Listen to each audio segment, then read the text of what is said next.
Ukraine और Israel Hamas युद्ध, पड़ोसी बांग्लादेश में सत्ता परिवर्तन, अमेरिका में डोनाल्ड ट्रंप की वापसी और अशांति में डूबा मध्य पूर्व। साल 2025 भारत के लिए कई ऐसी चुनौतियां लेकर आने वाला है। आइए इस साल भारतीय विदेश नीति की चुनौतियों पर एक नज़र डालते हैं। अमेरिका। 20 जनवरी 2025 को डोनाल्ड ट्रंप अमेरिका के राष्ट्रपति पद की शपथ लेंगे।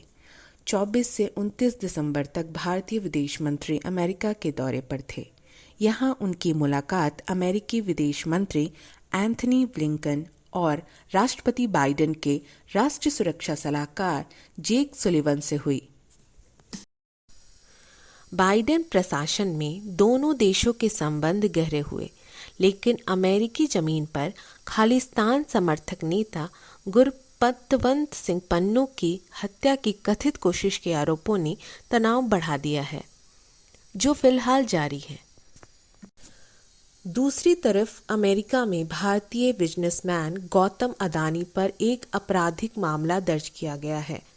उन पर अमेरिका में अपनी एक कंपनी को कॉन्ट्रैक्ट दिलाने के लिए $25 करोड़ की रिश्वत देने और इस मामले को छिपाने का आरोप है। हालांकि अदानी ग्रुप ने इन अपराधों को बेबुनियाद बताया है। इसके अलावा H-1B वीज़ा को लेकर भी भारत के सामने कई चुनौतियां हैं, क्योंकि डोनाल्ड ट्रंप शुरू से ही इसका विरोध करते आए हैं, लेकिन हाल ही में उन्होंने इसका समर्थन भी किया है। यह वीजा पाने वाले लोगों में सबसे ज़्यादा लोग भारतीय हैं। हाल के आंकड़ों के मुताबिक 72% वीज़ा भारतीय नागरिकों को दिए गए हैं। राष्ट्रपति पद की शपथ लेने के बाद ट्रंप H-1B वीज़ा को लेकर क्या रुख रखते हैं, ये आने वाले दिनों में पता लगेगा। चीन। वास्तविक नियंत्रण रेखा LAC वह सीमा है जो भारत और चीन को अलग करती है। यह 3000 किलोमीटर से ज़्यादा की है। दोनों देशों के बीच अब तक पूरी तरह से सीमांकन नहीं हुआ है, क्योंकि कई इलाकों के बारे में दोनों के बीच मतभेद हैं। इस सीमा को 3 सेक्टरों में बांटा गया है। पहला पूर्वी सेक्टर है, जो अरुणाचल प्रदेश और सिक्किम तक फैला हुआ है। दूसरा मध्य सेक्टर, जो उत्तराखंड और हिमाचल प्रदेश में है। वहीं लद्दाख में फैली सीमा को पश्चिमी सेक्टर कहते हैं। तीनों ही सेक्टर में भारत का चीन के साथ विवाद चल रहा है, लेकिन अक्टूबर 2024 में पूर्वी लद्दाख में वास्तविक नियंत्रण रेखा पर एक महत्वपूर्ण समझौता कर भारत और चीन ने आने वाले दिनों में गतिरोध को कम करने के संकेत दिए हैं। इस समझौते के मुताबिक गतिरोध वाले 2 बिंदुओं दीपसांग और डेमचोक में सैनिकों की वापसी हो गई है और जल्द इन टकराव बिंदुओं पर गश्त शुरू हो जाएगी। हालांकि अभी यह साफ नहीं है कि क्या भारतीय सैनिक 2020 से पहले के गश्त बिंदुओं तक जा पाएंगे या नहीं। वर्ल्ड ऑर्डर बदल रहा है और चीन अमेरिका को चुनौती दे रहा है। अगर उसे सफल होना है तो उसे भारत को साथ लेकर चलना होगा। रूस। प्रधानमंत्री नरेंद्र मोदी ने तीसरी बार पद संभालने के बाद पहले द्विपक्षीय यात्रा के लिए रूस को चुना था। जिस वक्त पीएम मोदी रूस दौरे पर थे, उस वक्त पश्चिमी देशों का सैन्य गठबंधन नेटो बैठक की तैयारी कर रहा था। बैठक में यूक्रेन के लिए सहयोग और उसे नेटो सदस्य बनाने को लेकर बात होनी थी। पीएम मोदी की यात्रा और रूस और भारत संबंधों को लेकर पश्चिमी देशों में बहस जारी है। यहाँ तक कि अमेरिकी विदेश मंत्रालय ने इस यात्रा को लेकर चिंता तक जाहिर की थी।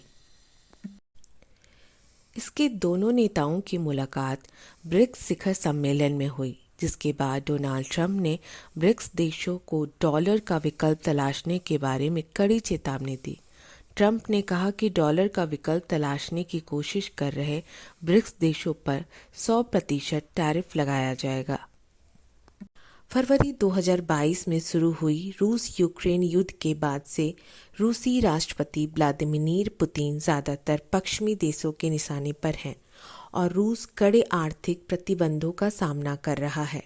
बावजूद इसके भारत रूस से तेल आयात कर रहा है और साल 2024 में दोनों देशों का व्यापार करीब 67 अरब डॉलर रहा है। ऐसे में साल 2025 में भारत के सामने सबसे बड़ी चुनौती अमेरिका और रूस को एक साथ लेकर चलने की है। रूस भारत के लिए एक विश्वसनीय साझेदार रहा है। दूसरी तरफ अमेरिका भारत की तुलना में पाकिस्तान को तवज्जो देता रहा है। भारत चीन और पाकिस्तान की दोस्ती से पहले ही जूझ रहा है। ऐसे में भारत रूस से दूर होकर उसे इस जुगलबंदी में आने देने का जोखिम नहीं उठा सकता है। बांग्लादेश। साल 2024 बांग्लादेश के लिए उथल पुथल का साल रहा। कई हफ्तों तक सड़कों पर चले विरोध प्रदर्शन के बाद शेख हसीना को 16 साल से चली आ रही सत्ता से बेदखल होना पड़ा। उन्हें भारत भागने के लिए मजबूर होना पड़ा। फिलहाल बांग्लादेश में अंतरिम सरकार है। उसकी कमान मोहम्मद यूनुस के हाथों में है। सत्ता बदलने के बाद भारत के साथ बांग्लादेश के रिश्तों का रंग भी बदला। दोनों मुल्कों के बीच तनाव बढ़ा है, जिसके आने वाले दिनों में कम करना भारत और बांग्लादेश दोनों के लिए एक कड़ी चुनौती है। पिछले महीने ही पाकिस्तान का एक मालवाहक पोत कराची से बांग्लादेश के दक्षिण पूर्वी तट पर स्थित चटगांव बंदरगाह पर पहुंचा था। 1971 में बांग्लादेश मुक्ति संग्राम के बाद दोनों देशों के बीच यह पहला समुद्री संपर्क है, जिससे पहले दोनों देशों के बीच समुद्री व्यापार सिंगापुर या कोलंबो के जरिए होता था। इसे पाकिस्तान के साथ करीबी बढ़ने की एक ठोस शुरुआत के तौर पर देखा जा रहा है। मध्य पूर्व। इजराइल फ़लस्तीन संघर्ष, जो कई सालों से गायब था, वो एकाएक हमारे सामने खड़ा है और साल 2025 में भी इसके खत्म होने की उम्मीद नज़र नहीं आ रही है। हालांकि डोनाल्ड ट्रंप ने अपनी चुनावी अभियान के दौरान कहा था कि सत्ता में आने के बाद वे युद्ध रुकवा देंगे।